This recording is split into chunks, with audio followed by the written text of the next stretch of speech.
The Central State Synod has a companion church relationship with the Synod of the Urals, Siberia, and the Far East, essentially the Lutheran Church in all of Asian Russia, which spans 6 time zones from the Ural Mountains on the west to the Pacific Ocean on the east.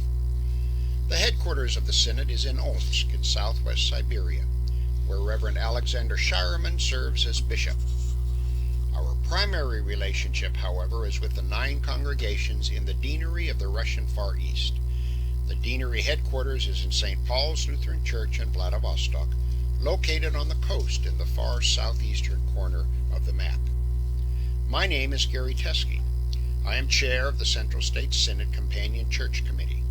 I traveled to the Far East of Russia in the summer of 2018 to participate in their annual summer seminar. The trip took over 30 hours and crossed 16 time zones. The seminar began on Sunday morning, July 22nd, with worship at St. Paul's Lutheran Church in Vladivostok.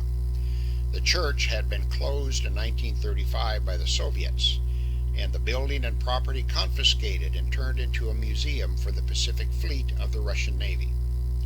In 1997, the building was given back to the congregation, and since then they have restored it as a place of worship and a site for concerts and musical performances that are appreciated by people throughout the city of Vladivostok. The 2 icons that embellish the pillars on each side of the chancel were shipped from Germany, with funds provided by congregations in the Central State Synod. The first icon is of Christ the King, and the second icon is of the Apostle Paul. Vladivostok is a large modern city. Many say that the harbor rivals the harbors of San Francisco and Sydney, Australia, for its beauty. It remains the home for the Pacific Fleet of the Russian Navy, and one can generally see a variety of ships of war anchored in the harbor. Vladivostok was closed to all foreigners until the early 90s, following perestroika. In the summer, there is a vast farmers' market in the city square that offers everything from fresh vegetables to seafood. At the opening worship service, I preached while missionary Braden Berkeley, an American pastor who has been serving with the Lutheran Church in Russia for over 15 years, translated for me. Dieter and Annegrethe Grimsmann from the Evangelical Lutheran Church of Hanover, Germany, were also there to participate in the seminar.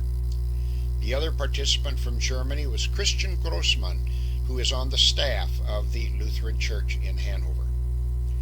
Worship that morning included the members of St. Paul's Lutheran Church, together with representatives from the other 8 congregations of the deanery who were there for the deanery seminar.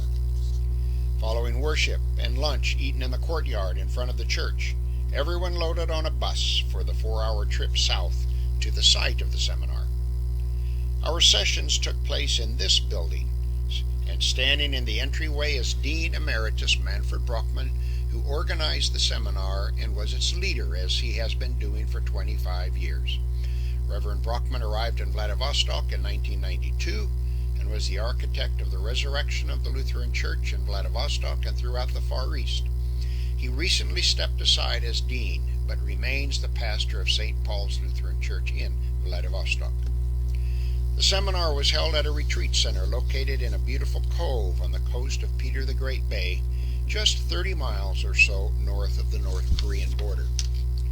The seminar sessions ran all morning, but the participants had free time in the afternoons to swim in the crystal clear waters of the cove or hike up into the low coastal mountains.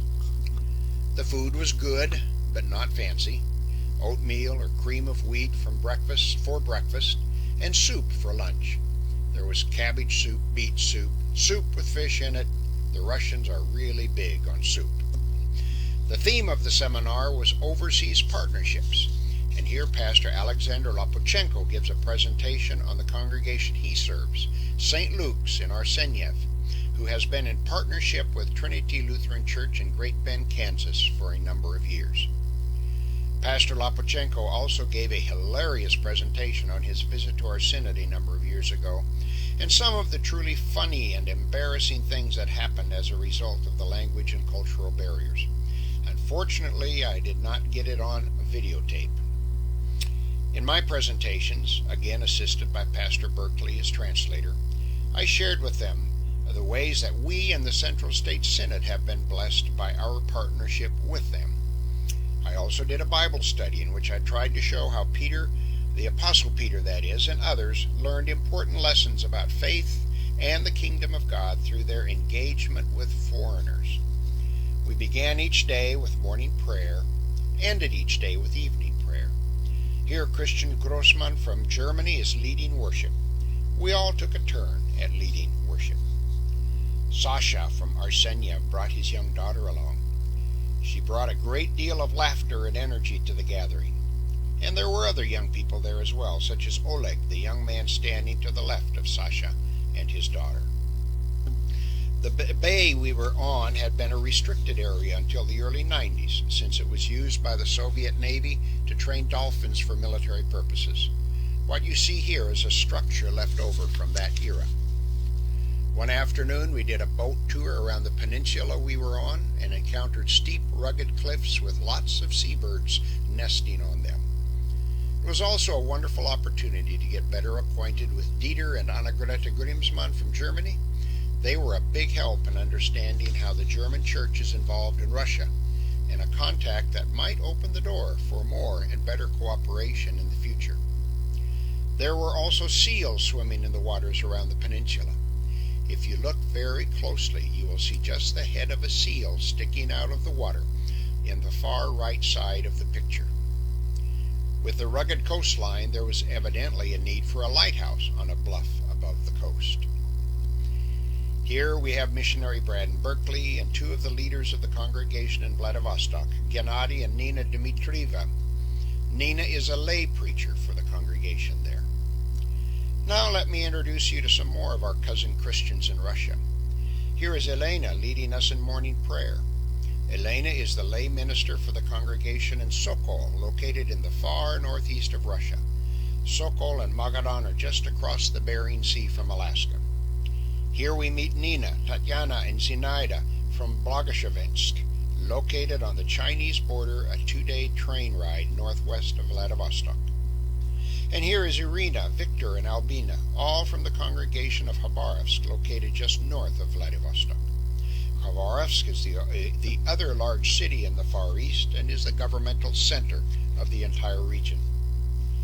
St. Catherine's Lutheran Church of Komsomolsk was represented by Svetlana on the left and Nellie on the right. Nellie was one of the better English speakers at the seminar and provided me with a lot of good information. She thinks she may know a young adult who could come to our synod as a camp counselor through the International Camp Counselor Program of the ELCA.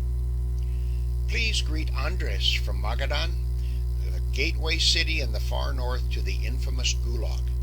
Unfortunately, the congregation in Magadan is struggling mightily to survive due to loss of population in the church and the community, as well as some other factors. And here we have the delegation from St. Luke's Lutheran Church in Arsenyev.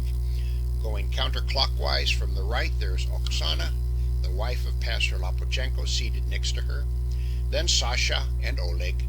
On the left is Ludmila and the congregational president Valentine. The final session of the seminar was a deanery meeting in which each of the congregations reported on their situation. Due to governmental bureaucracies, resistance in some areas by the Orthodox Church, a lack of time, resources, and leadership for effective outreach, as well as a general absence of knowledge in the population, the Russian population, about this thing called Lutheran, most of the congregations are struggling to survive and to engage in meaningful ministry and outreach. However, this little band of Lutherans from the Russian Far East can teach us important lessons in faithfulness and remaining hopeful even in the face of truly daunting challenges. They need our partnership and support. Please do not neglect to remember them in prayer, and watch for opportunities to visit them, to host visitors from Russia, and to contribute financially to the ministry which is not yet able